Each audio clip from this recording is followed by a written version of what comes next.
Welcome back to Sidebar. I'm here with Jeff Senny, Corporate Responsibility Strategy and Implementation Leader for PWC. Welcome, Jeff. Hi, thanks for having me. Great to be here. So, Jeff, the last couple of days, one of the big conversations here at Verge has been about equity and resilience, and I know PWC has a real big strategy focus on social equity and resiliency. Tell me a little bit about that. That's right. So we have our Earn Your Future program, which is a commitment to youth education and financial literacy. And on top of that, this year we made a new commitment to technology skills. So we see that people in the community need the skills to manage their financial future, but they also need the skills in order to ensure that financial future. And beyond that, we look at the foundations of resilient communities, that you can make money and manage it well, but if you don't live in a community, one of the things I like to say is that your zip code should mean zip, and sadly it doesn't all too often. Where you're born and the conditions in which you're born in many ways determine the outcome, and that is very much in antithesis to this kind of American dream, rags to riches idea that we've all kind of grown up with, and we want to make sure that America kind of fulfills its meritocracy kind of origins and provide people the skills and the tools that they need in the communities to be successful.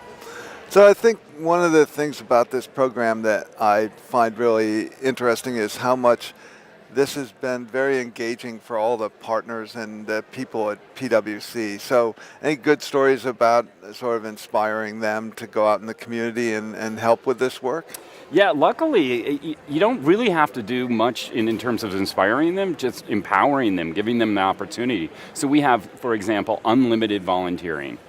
You still have to do your job, you still have to show up, you still have to meet the metrics necessary for your position and the performance expected of you, but you can spend whatever time you'd like to in the community, and we see that as a business win as well. We're developing relationships, and our business thrives in communities that are thriving. So we see this as not only a way for people to live their passions, but also develop new and different skills. So one of the programs we're working on right now is how can we take our technology skills into the community to help individuals and organizations become more tech aware and more, deploy more technology solutions. And in doing so, we become better at that as well. So 2 days ago, Van Jones was on our stage talking about ecological apartheid. And specifically, he started his career at the Ella Baker Center, as you may recall, about 15 years ago, talking about green jobs, not jails.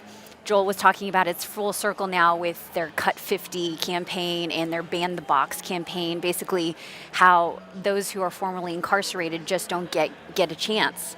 And this whole second chance idea for these folks who would be pretty productive members of society or relatively disciplined, want to do better, are not given the chance. Are you guys working on anything systemic in terms of that equity issue?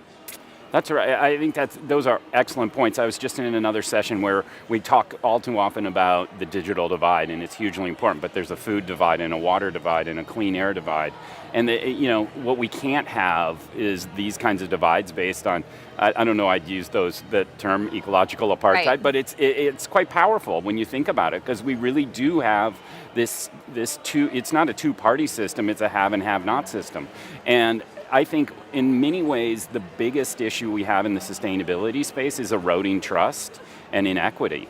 And to the extent that we can make sure that our solutions, which we were just talking about smart cities, and how we need an interdependence of the cameras need to talk to the microphones, which need to talk to the smart meters, but do we do the same in our lives? Do we talk to people who disagree with us? Right. 53% of people do not seek out differing opinions, and in fact they watch a news outlet or they watch they listen to voices that reinforce their opinions rather than challenge those positions, and I think we need to kind of break that mold. So does PWC have any initiatives that are seeking to address some of these issues? The resilient communities is exactly that, where we're trying to look at interdependencies between kind of people and systems and figure out how those can serve all for the betterment. And I like this idea of it's not equal for everybody. If you're already 6 feet tall and the fence is 5 feet, you don't need a ladder to stand on to see over it. But if you're not 6 feet tall, you do need a ladder. You do need a step stool to be able to see over it.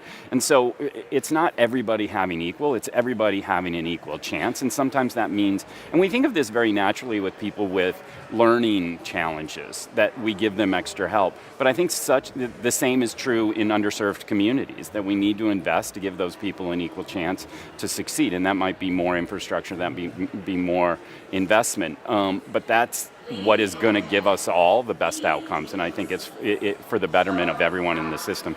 Only 15% of people, the Edelman Trust Barometer, which I was recently reading, only 15% of people think the system is currently functioning.